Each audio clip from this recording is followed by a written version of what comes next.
I've been thinking about how different people react to various circumstances, like a global pandemic, and how they often react in ways that I wouldn't have expected or maybe I wouldn't have acted myself. And it reminds me of raw spots, an idea that I learned in my emotionally focused therapy training. Maybe another time I'll share about how raw spots affect intimate relationships, but today I just want to share a few thoughts about raw spots, and maybe it will help us to be gracious and compassionate towards others when they seemingly overreact to circumstances. So raw spots are an emotional bruise, a sensitivity that comes about as a result of loss or previous experiences or traumas that we may have endured. And when it gets poked, it hurts, and so we react. And for some of us, the emotion gets turned up, and for some of us, the emotion gets turned off. Either way, it happens super fast, and it doesn't seem to match the situation, at least from an outsider's perspective. It seems disproportionate. I once heard somebody say, if it is hysterical, it is historical. And that made a lot of sense to me. So if the reaction is bigger than what is warranted, there must be something else that's going on. Perhaps that it's connected to the past. A raw spot has been hit. I'll give you an example from my own life. So our first baby, Nathaniel, only lived for a few hours, having been diagnosed with trisomy 13. So when our second son, Brendan, was born, and he was taken to the NICU a couple hours after he was born because he had a mild infection, I freaked out.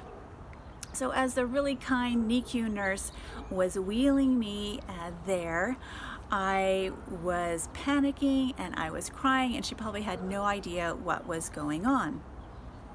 I was finally able to choke out something like, "You don't understand, my first baby died."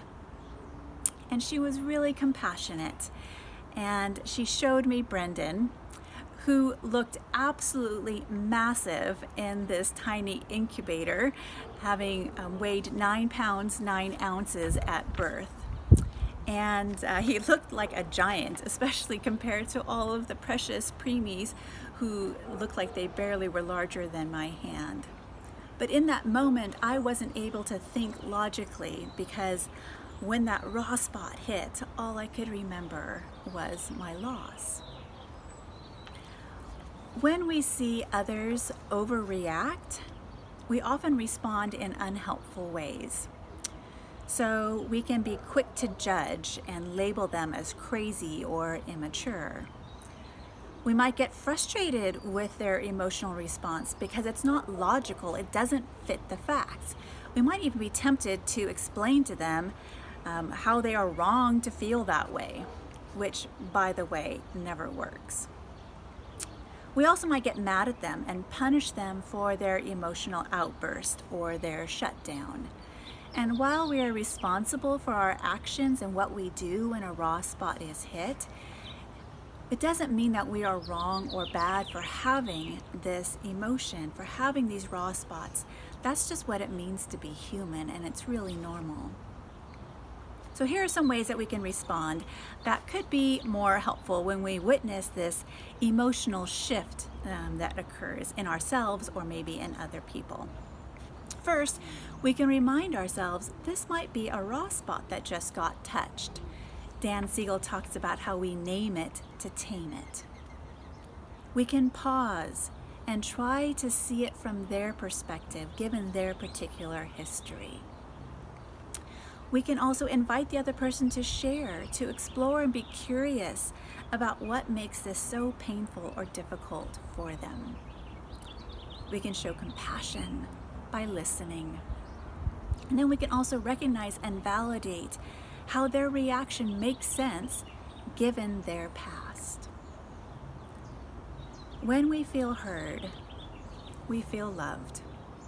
And when we feel loved, we have a greater capacity to regulate our emotions, to soothe ourselves, to regain a sense of equilibrium once again.